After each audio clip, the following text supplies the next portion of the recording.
오늘 하나님 말씀은 요한복음 14장 6절 말씀입니다. 요한복음 14장 6절 말씀.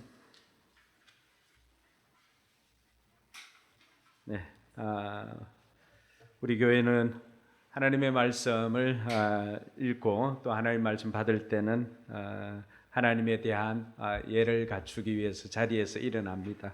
우리 함께 자리에 일어나서, 불편하지 않은 분들은 자리에 일어나서 함께 오늘 우리에게 주시는 하나님의 말씀 읽도록 하겠습니다. 같이 읽습니다. 예수께서 그에게 말씀하셨다. 나는 길이요 진리요 생명이다. 나를 거치지 않고서는 아무도 아버지께로 갈 사람이 없다. 한 번 더 읽을까요? 예수께서 그에게 말씀하셨다. 나는 길이요 진리요 생명이다. 나를 거치지 않고서는 아무도 아버지께로 갈 사람이 없다. 아멘. 네, 앞뒤 좌우로 한 5분씩 손을 잡아주면서 복을 빌어주시기 바랍니다. 예수 믿는 사람들이 복을 빌어주면은 여러분 그대로 됩니다. 하늘 복 많이 받으세요. 하늘 복 많이 받으세요. 하늘 복 많이 받으세요.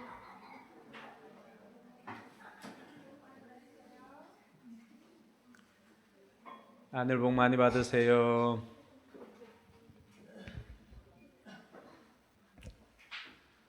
네, 여러분들은 교회를 어떻게 생각하고 있습니까? 저는 개인적으로 교회는 병원이다라고 생각을 합니다. 교회는 병원이다. 왜 그런가 하니까, 물론 마음 아픈 분들이나 또 힘든 분들이 와서 또 치유를 경험하기도 하지만 교회에서는 작은 것 하나도 같이 기뻐해 주는 공동체가 교회이기 때문에 그렇습니다. 여러분, 병원에 가보면은 제가 예전에 무릎 연골판 수술도 하고 또 십자인대 재건 수술을 2번 하다 보니까 병원에 가서 신세를 질 때가 있었습니다. 근데 병원에서 수술을 하고 나면은 지위고하를 막론하고 누구나 예외 없이 기다리는 것이 있습니다. 뭘 기다리나요? 모르세요? 그렇죠. 우리 권사님 잘 아시네. 역시 이렇게 일해본 사람이 아는 거죠. 이 방구가 빠져나와야 되면 가스가 나와야 뭘 먹을 수가 있습니다. 여러분, 그 방구 끼는 거 우리 새무리도 하루에도 몇 번씩 이렇게 끼고 할 수 있는 그 방구 아니에요? 근데 병원에서는 그 방구 낀 것을 그렇게 끼었다고 하면은 그 병실에 있는 사람들이 다 축하를 해줍니다. 아이고, 이제 먹을 수 있게 되었노라고. 그럼 교회는 그런 곳입니다. 교회는 많이 잘해서 칭찬하고 그런 것이 아니라 힘든 상황 가운데서도 하나 그 잘하는 것, 그 작은 것 하나 그 변화를 보고 함께 기뻐하는 곳이 교회입니다. 그래서 교회가 병원인 것입니다. 또 많은 사람들이, 아픈 사람들이 병원에 와서 치유를 경험하는 것처럼 힘들고 어려운 사람들이 또 교회로 와서 함께 기도하고 또 함께 나눔을 통하여서 치유를 경험하는 것이 바로 교회입니다. 그래서 교회는 우리가 생각할 때 교회는 병원이다라고 생각할 수가 있는 것입니다. 오늘도 작은 것 하나에도 행복을 느끼는 저와 여러분들이 되길 주님의 이름으로 축원합니다. 사람들은 행복을 원합니다. 그래서 그 행복을 위해서는 다양한 노력들을 합니다. 결혼을 해보기도 하고요. 또 돈을 모아보기도 합니다. 또 어떤 사람은 여가 생활을 해보기도 합니다. 어떤 사람은 명예를 통해서 그 행복을 얻고자 합니다. 또 어떤 사람은 쾌락을 통해서 그 행복을 얻고자 합니다. 그렇게 행복을 얻고자 하지만 실상은 행복을 원하지만은 누리지 못하는 사람들이 대부분입니다. 여러분, 행복을 원하지만 행복을 누리지 못하는 것, 왜 그럴까요? 우리가 교회에서 새로운 삶이라고 하는 그 성경 3공부를 이렇게 해보다 보면은 첫째 날에 하는 것이 있습니다. 첫째 날에 이렇게 적는 것이 있는데 그게 보면은 우리 삶의 목표들을 적고 하는데 그게 야망이라고 하는 그 단어가 이렇게 있습니다. 그 야망이라고 하는 단어를 보면서 우리가 하는 것들이 있습니다. 내가 지금까지 뭘 추구하고 살아왔는지를 거기에 적습니다. 거기에 보면은 가족 건강이나 가족 행복, 뭐 잘 사는 것 등등을 적습니다. 그리고 그 아래 칸에는 그러면 그것을 이루기 위해서 가장 많이 희생된 것이 무엇인지를 적게 합니다. 여러분, 가족의 행복을 위한 것이 가장 많습니다. 가족의 행복을 위해서 지금까지 쉬지 않고 일한 사람도 있고요. 가족의 행복을 위해서 희생을 감수하면서도 그렇게 살아왔습니다. 그런데 아이러니하게도 그 행복을 위해서 가장 많이 희생된 것이 무엇일까요? 그게 바로 가족이었습니다. 정작 가족의 행복을 위해서 쉬지 않고 일했지만 그 가족들과 행복한 시간을 보내기는커녕 늘 일하고 돈 버는 것이 바빠서 가족들과 함께 제대로 시간을 보내지 못하는 것이 현실이었습니다.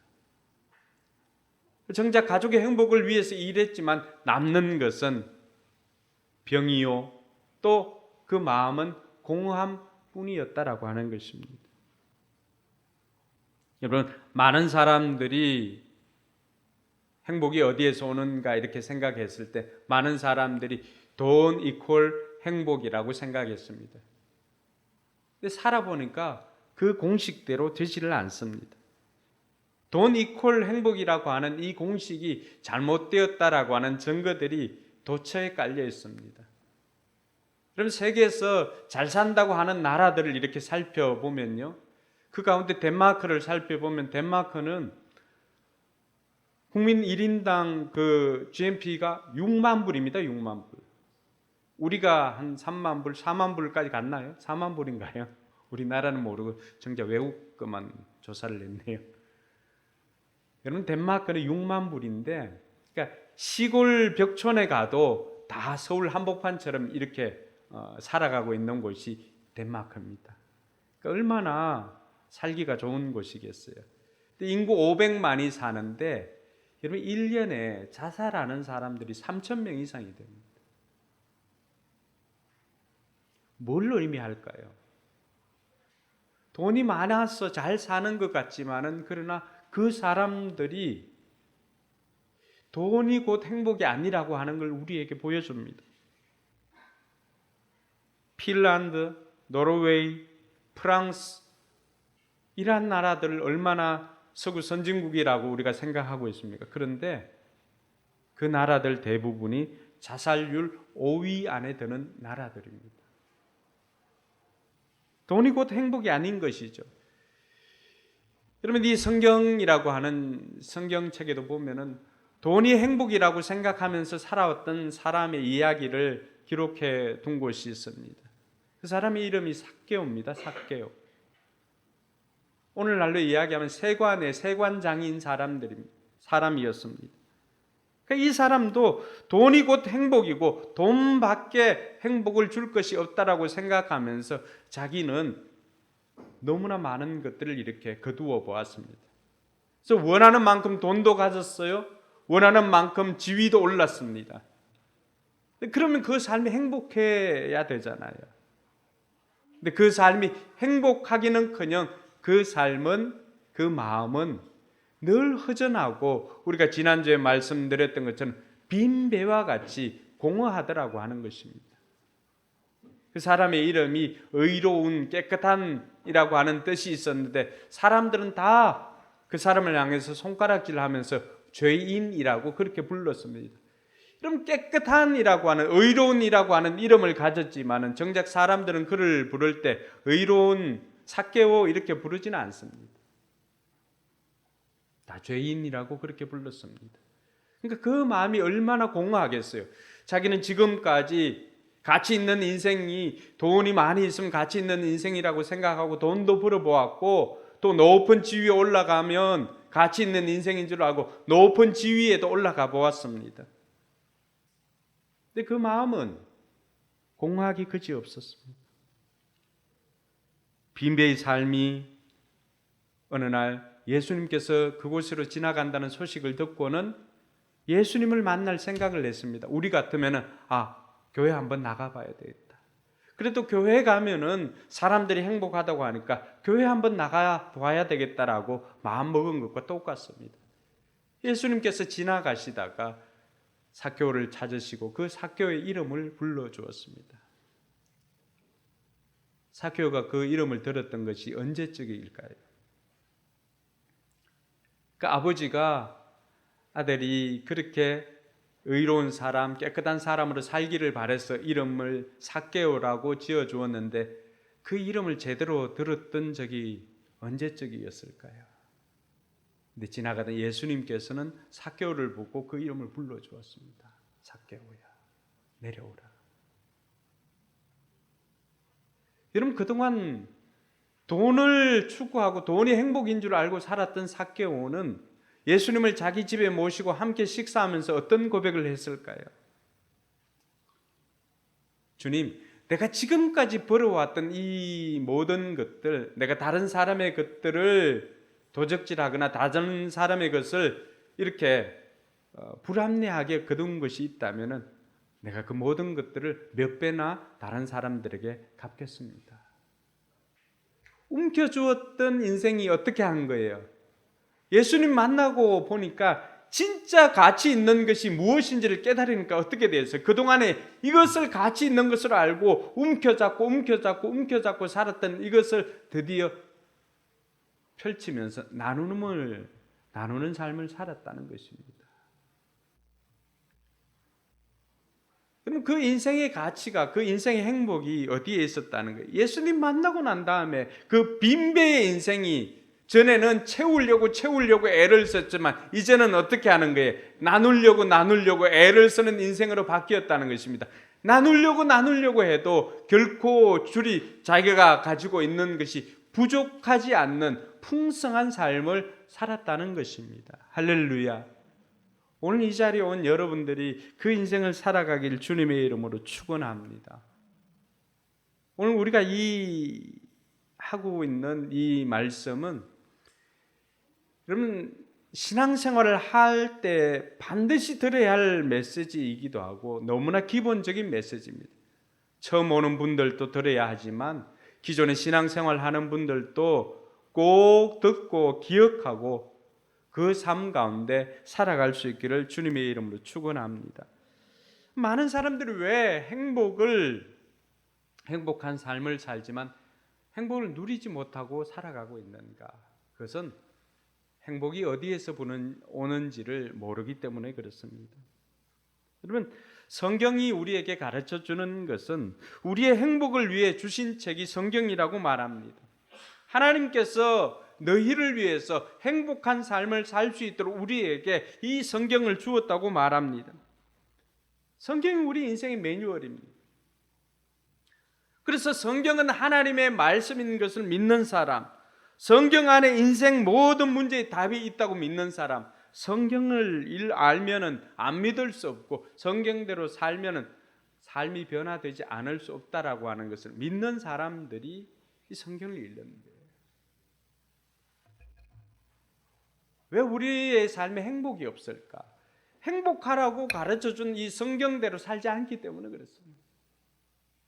여러분 얼마나 성경을 가까이 하세요? 하나님께서 우리의 행복을 위해서 이 성경을 주었다고 하는데 인생의 모든 답이 여기 안에 있는데 우리는 그것을 알지 못하고 살아왔던 것입니다. 여러분 요즘은 여러분들이 전자제품을 사면은 전자제품 속에 반드시 들어있는 것이 무엇입니까? 매뉴얼입니다. 매뉴얼은 그걸 개발한 사람이 어떻게 하면은 이것을 가장 잘 사용할 수 있는 것인가를 기록해 놓은 것이 매뉴얼입니다. 하나님께서 우리를 만드시고 우리로 하여금 이 땅에서 어떻게 살면은 잘 살고 행복하게 살 것인가 우리에게 주신 책이 바로 이것이라고 말합니다. 근데 우리는 이 책을 어떻게 합니까? 후탁, 때로는 차 뒤쪽에, 때로는 집에. 요즘은 성경을 가지고 다니지 않고 그냥 휴대폰에 또 어플이 있으니까 어플만 가지고 다니는 사람들이 많습니다. 원하기는 여러분 성경을 가지고 다니면서 읽으시기를 바랍니다.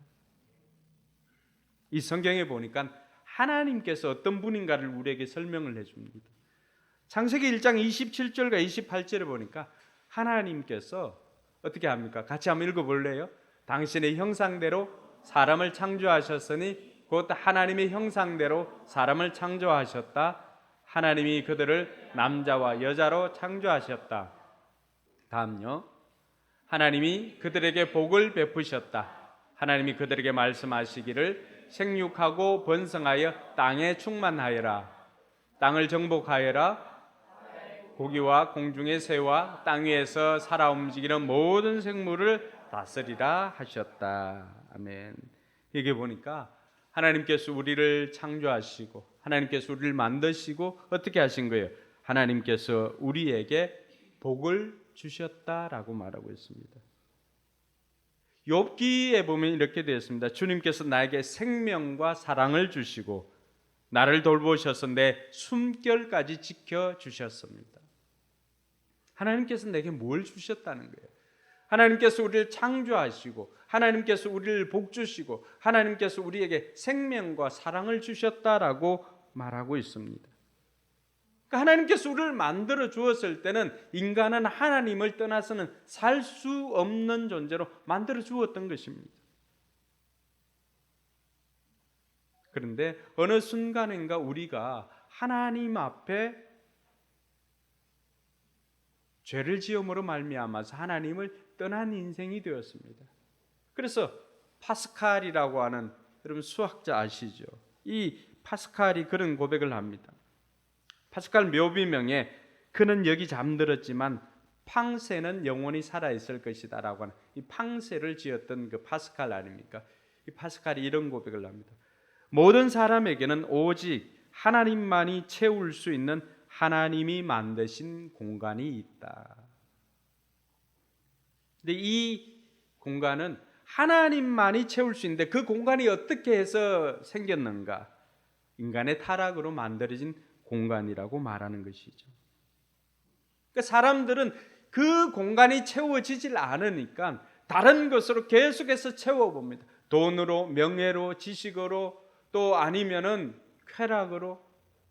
그러나 그렇게 채우면 채울수록 오히려 더 갈증만 생기고 오히려 더 공허해지는 것입니다. 지난번에 살펴보았던 것처럼 아무리 애를 써도 거두어 들인 것이 없는 빈배와 같은 상황, 공허한 상황, 그것이 우리의 모습입니다. 사람들은 그 공간을 채우려고 가치 있는 것을 사람이 되고자 합니다. 또 인정받는 사람이 되고자 합니다. 그러나 그 공간은 결코 채울 수가 없습니다. 왜 그럴까요? 여러분 그 뭐 1000개의 퍼즐이나 이렇게 그것을 끼워보고 이렇게 해보면 어떻습니까? 이렇게 빈 자리가 있는데 거기에는 거기에 딱 맞는 퍼즐이 아니고서는 도무지 완성될 수가 없는 거죠. 하나님께서 우리의 죄로 말미암아 하나님께서 빠진 자리에 다른 어떤 것으로 그 하나님을 대체할 만한 다른 어떤 것으로 채워 놓아도 우리 인생은 공허할 수밖에 없다는 것입니다. 왜요? 그 자리는 하나님의 자리이기 때문에 그렇습니다. 하나님께서 우리를 만드실 때 하나님께서 우리 가운데 좌정할 그 장소를 만들어 두었음에도 불구하고 우리는 그 마음에 하나님을 모시지 않고 살아가고 있습니다. 그러니 인생이 공허할 수밖에 없는 것입니다.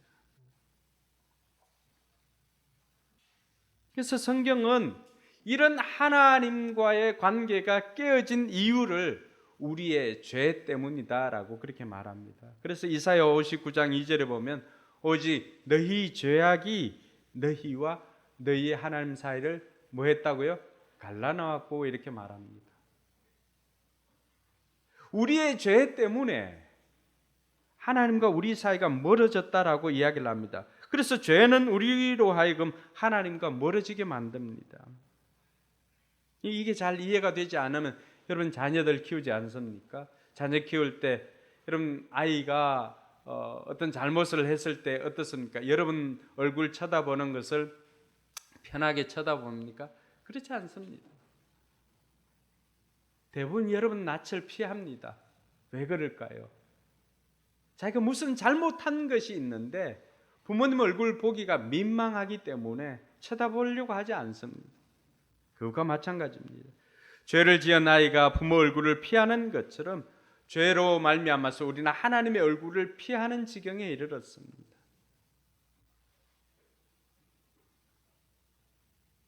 그리고 죄는 하나님과 우리와의 친밀한 관계를 깨뜨려 버립니다. 함께 있을 수가 없는 거죠. 왜냐하면 하나님은 거룩하신 분인데 그 죄가 거룩과 함께 있을 수가 없거든요. 마치 빛과 어둠이 공존할 수가 없는 것처럼. 여러분 어둠이 있으면 빛이 들어가면 어떻게 합니까? 어둠은 순식간에 달아나는 것입니다. 함께 있지를 못합니다. 그런 것처럼 죄 있는 인생이 하나님과의 관계로부터 멀어지게 되니까 그때로부터 인생은 하나님의 생명에서 떠나게 되는 것입니다. 에베소 4장 18절에는 하나님의 생명에서 떠나 있다라고 그렇게 말합니다. 죄를 지은 인생, 하나님과의 관계에서 떠난 인생은 여러분 마치 수도 꼭지에서 수도 호스를 이렇게 연결해 두었는데 수도 호스가 이렇게 접히거나 아니면 중간에 끊겨 있으면 아무리 물이 내려와도 저기까지 물이 전달됩니까? 전달되지 않습니다. 왜요? 하나님께서 생명을 계속 공급해 주시지만 중간에 끊겨 있기 때문에 도무지 그 생명을 받을 수가 없습니다.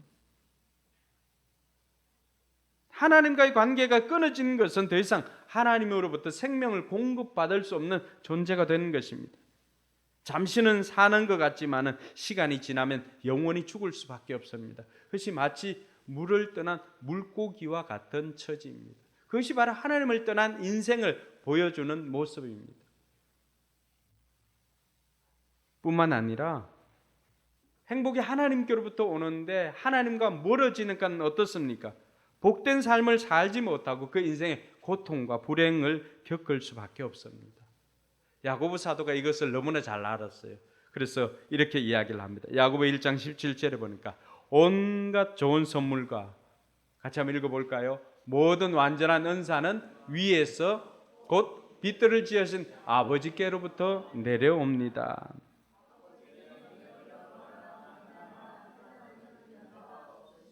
네, 하나님께서는 우리에게 생명을 주시는 분이시고 하나님께서는 우리에게 온갖 좋은 것을 복을 주시는 분이십니다. 모든 좋은 것이 다 하나님께로부터 옵니다. 그런데 관계가 끊어진 순간 더 이상 이 복을 받을 수가 없게 된 것입니다. 그럼 우리 인생의 곤고함이 바로 여기에서부터 시작된 것입니다. 행복을 추구하면서도 불행하고 고통스럽다고 느끼는 이유가 복의 근원이신 하나님을 떠난 인간에게 생기는 모든 가정의 질병, 물질, 정신적인 고통 이런 것들이 다 하나님을 떠난 인생에게 주어진 것입니다. 흐르는 강물처럼이라고 하는 영화를 혹시 보셨나요? 이 낚시를 이렇게 가르쳐주면서 하는데 그때 그 형제들끼리 워낙 낚시를 좋아하니까 그들이 이런 고백을 합니다. 그 여주인공 오빠가 이렇게 뭐 하여튼 복장을 하고 왔을 때 낚시 가자고 했는데 약속을 어겼거든요. 늦게 왔어요. 그러면서 이들이 하는 고백이 있습니다. 몬테나에서 멀어질수록 망나니가 더 생긴다고. 저는 그렇게 해석을 했습니다. 하나님께로부터 멀어지는 순간, 하나님께로부터 거리가 멀어질수록 우리 인생의 불행은 더 생길 수밖에 없다라고 하는 것입니다. 그리고 그 인생은 참된 만족을 누리지 못합니다. 여러분 잠언 27장 27절에 이렇게 기록되어 있습니다. 서울과 멸망의 구덩이가 만족을 모르듯 사람의 눈은 어떻습니까? 사람의 눈도 만족을 모른다. 전도서 5장 10절에 보면은 그렇게 화려하게 살았던 솔로몬이 이런 고백을 합니다. 돈 좋아하는 사람은 돈이 아무리 많아도 만족하지 못하고 부를 좋아하는 사람은 아무리 많이 벌어도 만족하지 못하니 돈을 많이 버는 것도 헛되다 이렇게 고백을 합니다. 돈의 행복에 척도라고 착각하는 이유는 돈이 가지고 있는 위력 때문에 우리가 착각하고 살아가고 있습니다. 하나님은 우리의 필요를 채워주시지 우리의 탐욕을 채워주시지는 않습니다. 여러분, 세계적인 부호였던 록펠러에게 어느 날 기자가 묻습니다.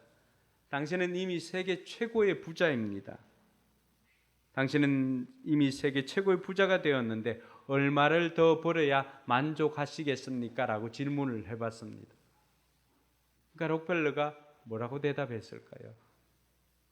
조금만 더, 조금만 더. 세계 최고의 부자였지만 얼마가 더 있으면 만족하시겠습니까? 라고 했을 때 조금만 더, 조금만 더. 돈도 그 어떤 것도 하나님의 빈자리를 채울 수 없기 때문에 사람들은 참된 만족을 누리지 못하고 살아가고 있습니다. 뿐만 아니라 참된 평안도 누리지 못하고 살아가고 있습니다. 돈이 많은 사람은 많은 대로 걱정입니다. 이건 누가 가지고 갈까? 돈이 없는 사람은 없는 대로 걱정입니다. 그러면 여러분들을 불면의 밤을 보내게 하는 것들이 뭐가 있습니까?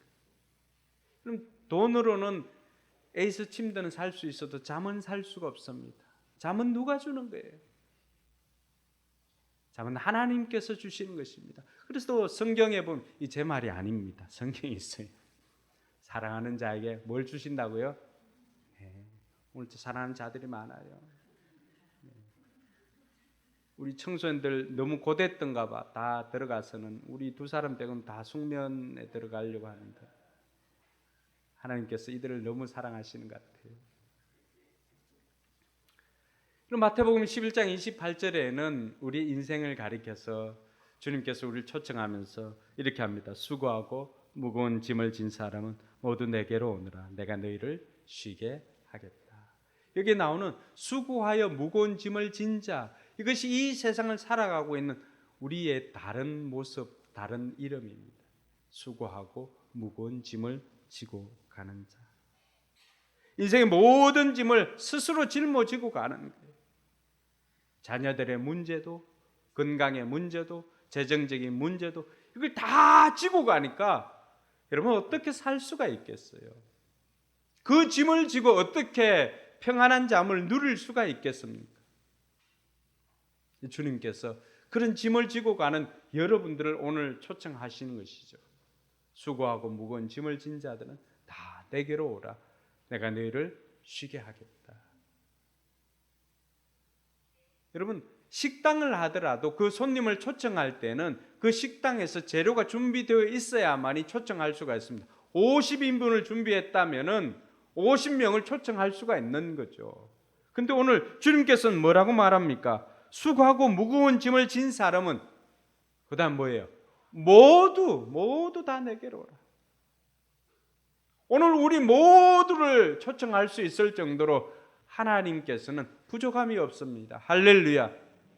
그 하나님께로 오면은 세상 어디에서도 줄 수 없었던 그 쉼과 평안을 주겠다고 약속하고 있는 것입니다. 지사람 그 사촌 오빠가 이 침술로 유명한 사람이었습니다. 그래서 사우디 왕자 그 주치의로 갔었거든요. 그 떨기나무라고 하는 책을 지었던 김성학 장로님인데 그분이 사우디 왕자 그 주치의를 할 때 있었던 이야기입니다. 이 사람이 왕자가 잠을 못 자는 거예요. 잠을 못 자는 거예요. 온갖 방법을 다 해도 잠을 못 자는 거예요. 그래서 이 김성학 장로님 이제 그때는 집사였죠. 가가지고 왕자님 내가 왕자님 침실 곁에 한번 지키겠노라고. 그럼 그 사람은 이슬람의 최고 종교적으로 최고 총수예요. 그럼에도 불구하고 잠에서 잠을 못 이루는 거예요.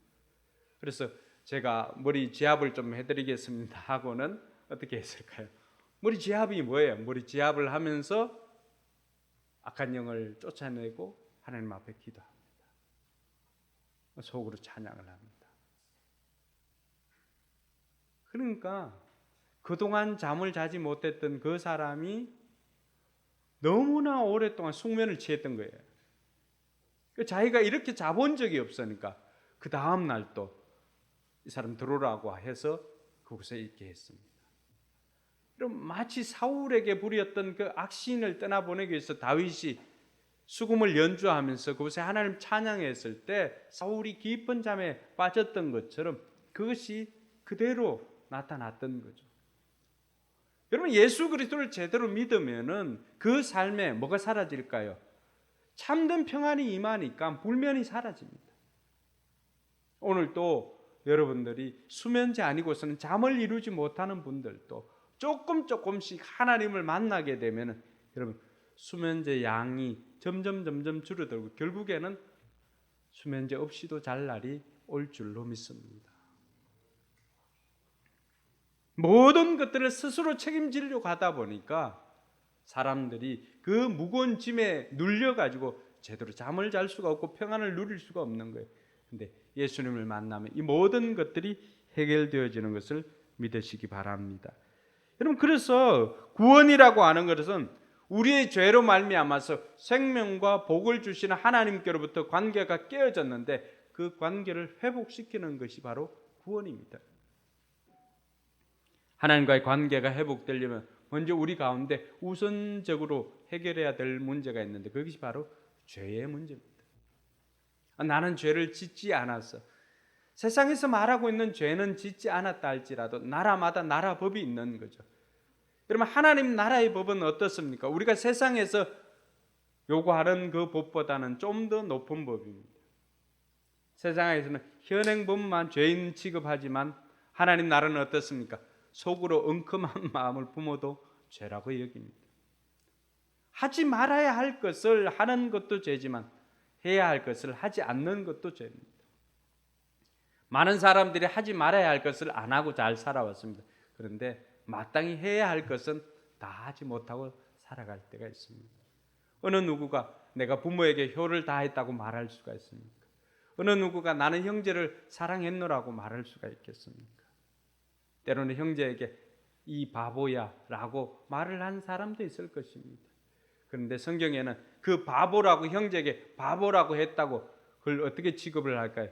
돌 맞아 죽을 죄로 취급을 합니다. 그러니 그 법에 어느 누구가 쉽게 빠져나갈 수가 있습니까? 그러니까 우리가 이 땅에서 죄 없다라고 생각하지만 모든 사람들이 죄를 지었고 그 죄값이 바로 죽음이다라고 하는 것입니다. 그래서 하나님께서는 이 죽음의 문제를 해결하기 위해서 예수님을 우리에게 보내주셨던 것입니다. 그래서 우리가 이 구원을 위해서 먼저 기억해야 하는 것은 예수님만이 하나님과 우리 사이의 죄로 인해서 끊어진 이 관계를 회복할 수 있는 유일한 길이다라고 하는 것을 우리가 인정을 해야 합니다. 요한복음 3장 16절에 보면 하나님께서 세상을 이처럼 사랑하셔서 외아들을 주셨으니 이는 그를 믿는 사람마다 멸망하지 않고 멀려 영생을 얻게 하려는 것이다. 생명을 얻게 하려고 하나님께서 우리에게 주신 분이 누구라는 거예요? 예수님을 우리에게 주셨다는 것입니다. 오늘 저와 여러분들이 읽었던 오늘 본문의 말씀 요한복음 14장 6절도 그에 해당하는 것입니다. 다시 한번 읽어볼까요?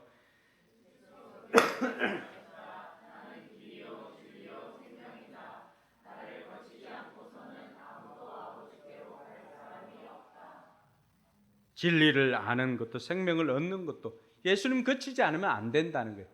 그래서 사람들이 생각할 때는 저도 예전에는 좀 그렇게 생각을 했습니다. 아니, 교회는 너무 독선적이야. 왜 예수님만 믿어야 천국 가냐? 왜 예수님만 믿어야 구원 얻나라고 생각을 한 때가 있었습니다. 저도 대학생 때 이제 예수님을 믿었기 때문에 그 이전에는 이런 생각을 했죠. 그냥 착하게 살면 안 되나? 우리 할매 늘 인사 잘하고 착하게 살아야 좋은 데 간다라고 했는데 그렇게 착하게 살면 안 되나? 라고 생각하지만 그것만으로는 되지가 않는다는 것을 알았습니다. 여러분, 산으로 올라가는 여러 갈래의 길이 있다라고 한다면은 산으로 올라가는 길이 여러 갈래의 길이 있는데 이 길로만 가야 된다라고 하면은 그것은 독선적이죠. 그런데 산으로 올라가는 길이 여러 갈래 길이 있지만 그 길 따라가 보면 다 끊어진 길이고 그 길 따라가면 다 막힌 길이고 오직 이 길로만 가야 정상으로 갈 수 있는, 마치 미로처럼 이 길로만 가야 정상으로 갈 수 있는 유일한 길이 이 길이라고 한다면 이 길로 가야 됩니다라고 하는 것이 독선입니까? 그건 독선이 아니고 그건 복음이라고 할 수가 있습니다. 왜 사람들이 예수 그리스도를 믿어야만 천국 갈 수 있다라고 하는 것? 그것은 그 어느 누구도 자신의 이 길에 대해서 이야기해 준 적이 없습니다. 그러나 예수님만이 내가 곧 길이다, 하나님께로 오신 그분이, 하나님께서 이 길 아니고는 내가 만들어 놓은 길이 없는데 무슨 길이냐라고 묻는 것입니다. 예수님께서 이 길만이 길이고 이 길로 나를 거치지 않고서는 하나님께로 갈 수 없다. 이건 하나님께서 만들어 주신 길이잖아요. 하나님께서 우리를 살리기 위해서, 멸망시키지 않기 위해서 우리에게 보내주신 길이 누구예요? 예수님이라고 하는 거예요. 그래서 예수 그리스도가 길이요 진리요 생명이라고 말합니다. 여러분, 세상 4대 종교 이렇게 이야기를 하지만 그 어느 누구가 어떻게 하면은 행복을 누리고 사랑을 베풀고 인자하게 살 수 있는 길을 제시해 준, 또 어떻게 하면은 평안을 얻을 수 있는가, 그걸 이야기를 해주지만 정작 자기 자신이 길이고 진리고 생명이다 말한 사람은 아무도 없습니다. 제가 교회를 다니기 전에 불교 서적들을 꽤 읽었습니다. 스님들이 썼던 에세이집도 읽고요. 근데 그 불교 서적은 여러분 읽으면 읽을수록 어떤 느낌이 드냐 그러면은 불교는 철학입니다. 철학. 도를 찾는 길이에요. 어떻게 하면은 그 보살로 사는가, 어떻게 하면 생불이 되는가, 등신불이 되는 게 그게 그들의 꿈입니다. 그래서 그것을 통해 가지고 계속해서 철학적인 생각을 하는 거예요. 눕지 않고 또 앉아서 그렇게 하는 것입니다. 그것은 우리에게 생명을 주는 것이 아니라 철학적인 사고를 만들어줍니다. 그래서 부처도 어떻게 합니까? 그 보리스 나무 아래에서 그것을 깨닫고 그렇게 살아가는 거예요. 그렇지만 결코 생명의 길을 인도하지는 못했습니다. 예수님은 어떻습니까? 내가 곧 길이요 진리요 생명이라고 말합니다. 그리고는 모든 창시자들이, 종교 지도자들이 무덤이 있지만 예수님 무덤이 없습니다. 뭐예요? 죽었다가 다시 살아났기 때문에, 그것을 로마 군인들 조사도 증명하지 못한 거예요. 살아났기 때문에 무덤이 없는 것입니다. 빈 무덤입니다. 예수님만이 우리에게 길과 진리요 생명 되시기 때문에 그 길로 가라는 것입니다. 하나님께서 그렇게 말씀하시니 우리는 그렇게 믿는 것입니다. 그리고 예수님께서 우리의 십자가의 모든 죄를 해결해 주셨다는 것을 믿어야 하는 것입니다. 이사야 53장 6절에 보니까 우리는 모두 양처럼 길을 잃고 각기 제 갈 길로 흩어졌으나 주님께서 우리 모두의 죄악을 그에게 지우셨다. 우리가 예수님 믿는다라고 할 때 뭘 믿는가? 예수님께서 내 죄를 지시고 십자가에 달려 죽었다는 것을 믿는 것입니다. 예수님은 우리의 죄 때문에 십자가에 죽으시고 우리를 살리기 위해서 다시 3일 만에 부활하셨음을 믿을 수 있기를 바랍니다. 그래서 부활은 예수님이 우리를 구원하시는 구원자이심을 증명하는 사건이기 때문에 저와 여러분들이 하나님과의 관계가 깨어진 것을 회복하기 위해서는 이 예수 그리스도를 내 마음에 영접하는 것입니다. 그래서 예수님을 영접하면 죄사함을 받고 하나님과의 관계가 회복되어지고 하나님 자녀로서 놀라운 축복을 받게 되는 것입니다. 요한복음 1장 12절에 영접하는 자, 그 이름을 믿는 사람들에게는 하나님의 자녀가 되는 특권을 주셨다라고 말하고 있는 것입니다. 여러분, 예수님을 영접하는 것, 곧 그 이름을 믿는 것이 예수님을 받아들이는 것과 똑같음을 말해주고 있습니다. 그렇게 받아들인 사람들에게 어떤 복이 있습니까? 먼저는 성령을 선물로 받게 됩니다. 여러분, 귀신이 있는 것은 믿지요? 귀신이 있는 거 믿나요? 못 믿어요? 귀신이 있습니다. 파묘 못 보셨어요? 여러분, 귀신이 있으면은 성신도 있다는 것을 우리는 믿는 것입니다. 영혼 없는 육체는 뭐예요? 시체지요. 그렇지 않습니까? 그리고 육체 없는 영혼은 뭐예요? 귀신이죠. 명확합니다. 우리가 예수님을 영접하였을 때 우리에게 하나님께서는 성령을 선물로 주신다고 했습니다. 그 성령을 성경은 뭐라고 말하는가? 예수의 영이라고, 그리스도의 영이라고 가르쳐 줍니다. 예수님께서 부활하셔서 천국에 가서, 오늘 우리가 다 읽지는 않았지만 예수님께서 천국에 가서 우리가 살 집을 준비하러 먼저 가신다고 말씀해 주셨습니다. 그러면서 우리와 함께 할 수 있는 방법이 예수의 영을 보내주시는데 그분이 바로 성령님이십니다. 우리가 예수님을 영접할 때 그 하나님의 영이신 성신이 우리 안에 거하게 됩니다. 성령이 우리 안에 거하기 때문에 우리에게 양심에 따라 살던 그 사람들을 이제는 성령에 따라 살게 해줍니다. 성령이 우리 안에 있으면 우리는 하나님의 뜻을 알고 그 뜻대로 살아가게 되니까 정작 우리의 삶이 행복을 누리게 되는 것입니다. 뿐만 아니라 예수님을 영접한 사람은 영원한 생명을 얻게 되는 것입니다. 예수 믿고 구원받으면 즉시 영원한 생명을 얻게 되는 것입니다. 여러분, 이 땅에 있는 모든 관계들은 이 땅에서 죽음으로 다 끝납니다. 근데 영원히 끝나지 않는 것이 뭘까요? 우리는 다 한계가 있는 인생이지만 하나님은 영원하십니다. 동의하십니까? 그러면 하나님과 관계된 우리는 영원할 수가 있습니다. 그런데 그 하나님께서는 우리에게 뭐 하시면 우리를 만드시고 우리에게 생명을 주시고 우리에게 복을 주시는 분 아닙니까? 우리가 예수 그리스도로 말미암아서 하나님과의 관계가 회복되어졌어요. 그럼 어떻게 합니까? 하나님께서 우리에게 계속해서 생명을 공급해 주시니까 우리는 영원한 생명을 살 수가 있는 것입니다. 그것이 영생입니다. 하나님과 영원한 관계가 회복되어지는 것, 그 영생을 우리는 누리게 되는 것입니다. 뿐만 아니라 하나님의 자녀로 살아갈 수가 있습니다. 예수님을 영접하는 그 순간 새로운 관계가 형성이 됩니다. 하나님의 자녀가 되는 것입니다. 여러분, 하나님의 자녀가 된다는 것이 얼마나 큰 복일까요? 하나님께서 우리를 돌보십니다. 성령의 인도함을 받습니다. 성경은 기도 응답을 받는다고 말해주고 있습니다. 그 이전까지는 아무런 관계없던 분이 이제는 예수님을 내 마음속에 영접했을 때 하나님과 나는, 하나님은 우리 아버지가 되시고 우리는 하나님의 자녀가 되어서 무엇이든지 필요한 것을 아버지께 구할 수 있는 자녀가 되었습니다. 그래서 자녀가 되는 특권을 얻었다 그럽니다. 여러분들이 대통령의 양자가 되어도 엄청난 거고, 여러분들이 기업 총수의 양자가 되는 것도 엄청난 기대감을 갖고 있지 않습니까? 근데 기업 총수나 대통령과는 비할 수 없는 이 우주 만물을 만든 그 하나님과 함께 하나님 나라를 다스리는 권세를 얻는다는 그 생각을 해보십시오. 얼마나 대단한 것입니다. 그래서 그것을 특별한 권세, 특권이라고 우리에게 주어진 것입니다. 마지막으로 주님께서는 우리가 예수님을 구주로 영접하였을 때 천국 시민으로 살아갈 수 있도록 해 주었습니다.